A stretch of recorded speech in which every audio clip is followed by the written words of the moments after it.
Daqui a pouquinho eu trago as informações do Campeonato Brasileiro. Como é que foi o Corinthians ontem? Venceu ou não? O Corinthians jogando em casa. Corinthians do Ronaldão. O Luiz Carlos, bom dia. O Luiz Carlos preside o sindicato Intraep, que é o sindicato dos funcionários da Endur, e vem conversar conosco para expor aí a situação do sindicato, das negociações, como está o diálogo com a diretoria da Endur. Bom dia, Luiz Carlos. Satisfação tê-lo aqui na integração. Bom dia, Jair. Bom dia aos ouvintes. A satisfação é minha, né? Estamos aí para debater a empresa, né, que é pública, né? Logo pertence a todos nós. Esse é o ponto fundamental. Nós temos que ter essa visão, nós, que eu digo população, mas especialmente os funcionários, e mais ainda a direção da Endur. São cargos públicos, aliás, definidos pelo prefeito municipal, pelo prefeito, não é? E que não pode se tornar uma empresa particular, e sim ter o debate e o diálogo aberto com todos os funcionários, não é, Luiz Carlos? Exatamente, desde que a gente tomou posse, eu já estou no segundo mandato, né? A gente tomou posse em 2006, novembro de 2006, que a gente tem defendido que a empresa, se ela é pública, né? Ela tem que ser absolutamente transparente, né? Transparente. Porque é um absurdo os donos da empresa, que somos nós, o povo, não ter conhecimento dos atos administrativos, especialmente, né? Então a gente defende esse canal permanente de diálogo, tanto que uma das primeiras cláusulas que a gente pôs no acordo 2007-2008 é a manutenção de um canal aberto de negociações, né? Que em determinados momentos vacilou um pouco, né, nessas negociações, mas que estamos retomando pouco a pouco, né, o diálogo novamente, né? Está conseguindo conversar um pouquinho mais? Pelo menos de forma... Tem algumas reuniões agendadas e tal? Pelo menos de alguma forma... De forma protocolar, né, a gente tem retornado ao diálogo de forma protocolar no que é de interesse da categoria do coletivo, né.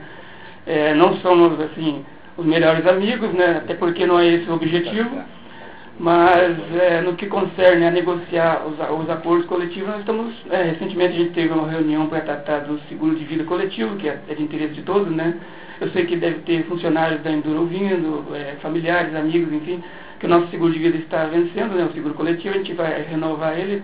Tivemos uma reunião com a diretora financeira e deve brevemente sair uma licitação a respeito da renovação desse seguro de vida. Então, no que for de interesse da categoria do coletivo, a gente está aberto a conversar, sempre estivemos abertos, tanto que a iniciativa desse canal permanente de negociações é do sindicato, não é da Endur, não é do prefeito.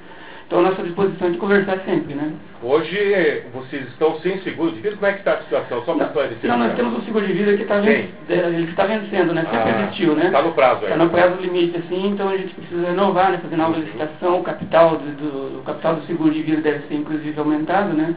Hoje ele está em 17 mil, o seguro para caso de falecimento, e deverá ir para cerca de 20 mil, o capital deverá ser aumentado em 3 mil, pelo menos, né? Vai aumentar um pouco para o funcionário contribuir, mas se ele necessitar, ele vai ter um seguro maior, né? A gente paga já para não usar, né? A gente não quer usar nunca. Mas no caso de uma necessidade, o capital dele será aumentado, né? Então a gente está sempre aberto a essas conversas que sejam de interesse da categoria, né? Estamos longe de picuinhas, não partidarizamos em nenhum momento o sindicato. Eu sou filiado a um partido, outros da minha diretoria do sindical também são, mas nós em nenhum momento misturamos as estações, né?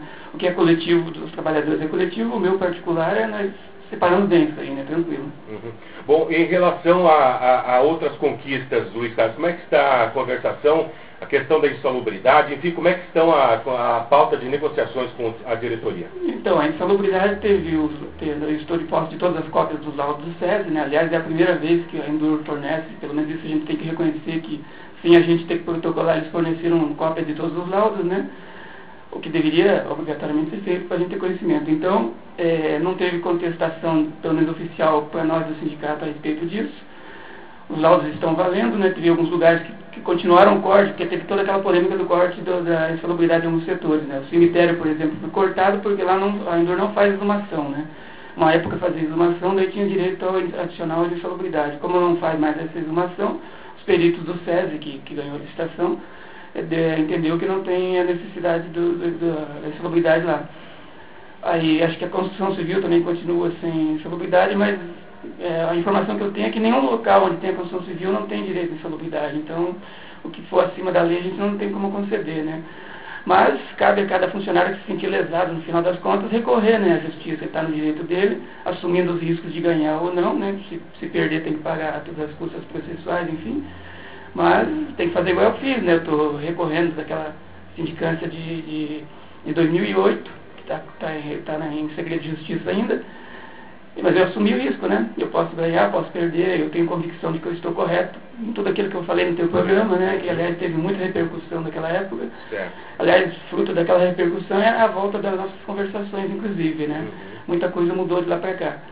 Mas, então, eu aconselho a qualquer funcionário que tiver qualquer direito lesado, não apenas da insalubridade, né? Mas de qualquer tipo de perseguição que sofrer, de sentir abuso de poder, inclusive, que procure, né? Não tem nossos legisladores, tem nós do sindicato, tem promotoria, tem o próprio seu advogado de confiança, materialize, né? Junte testemunhos e não tenha medo, é direito teu, você é concursado, principalmente os mais antigos, né? Às vezes os novatos têm medo, né, de perder o emprego, tem algum receio de denunciar, mas não precisa ter esse receio se você está no seu direito, né? Ô Luiz Carlos, a questão do abono, como é que está essa conquista do abono? A prefeitura, pelo menos para os servidores do quadro geral, não está repassando o abono que foi prometido, inclusive, foi pago por uma época, agora não há condições, pelo menos no que nós entendemos, e a resposta da administração é que não há condições financeiras pela folha de pagamento do repasse do abono para os funcionários.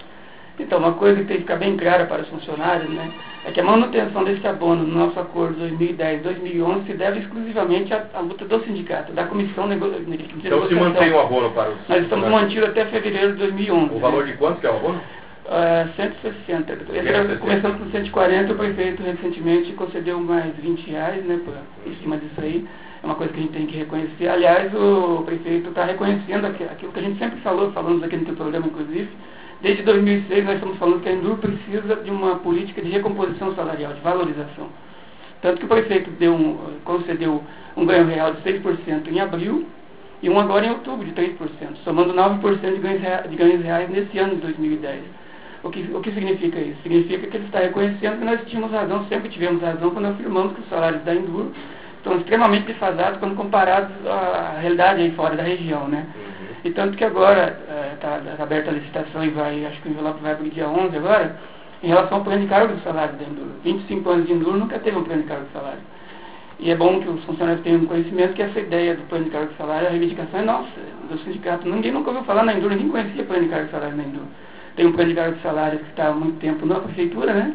Mas a Enduro nunca teve esse plano de cargo de salário. Ele virá para reajustar até as categorias, né? Dar uma equilibrada na... Existe salário menor que o salário mínimo na Enduro? Até recentemente tinha alguma dificuldade em termos salariais, não é, Luiz Carlos? Não, nunca teve abaixo do mínimo. Mas alguns que, inclusive, perderam um bom ganho aí no salário. A perca foi em relação à insalubridade. Insalubridade, né? Por exemplo, se um servente ganhasse R$600, a insalubridade de 30% em cima desse salário, né, daria 180. Então, se ele foi cortado, ele perdeu esse 180, mas não do salário, ele é do adicional de insalubridade, perfeito, né? Perfeito. Então, na Enduro, inclusive, mais uma vez, por sugestão nossa, reivindicação nossa, é implantado o mínimo regional, porque onde tem acordo coletivo não é obrigatória a implantação desse mínimo regional, né? Nós colocamos, já no primeiro ano do nosso mandato, nós colocamos que a Enduro nunca pagará menos que o mínimo regional, né? Então, quem ganha menos que o mínimo do Paraná tem um complemento salarial, né? Que ele, de toda forma, ele integra a folha, tem desconto de INSS, contribui com o FGTS, inclusive, né? Serve para aposentadoria, então ele faz parte do salário do funcionário, né? É um complemento salarial, mas que serve no ganho real do funcionário, inclusive, né? Mas é uma reivindicação nossa, nunca foi de livre iniciativa da empresa, da administração. É uma reivindicação nossa porque nós sentimos desde a época, no começo, que os salários da indústria estão extremamente defasados. Né? Você acredita essa ser a dificuldade para que poucas pessoas, ou pelo menos o número, poderia ser bem maior para a procura no concurso público da indústria?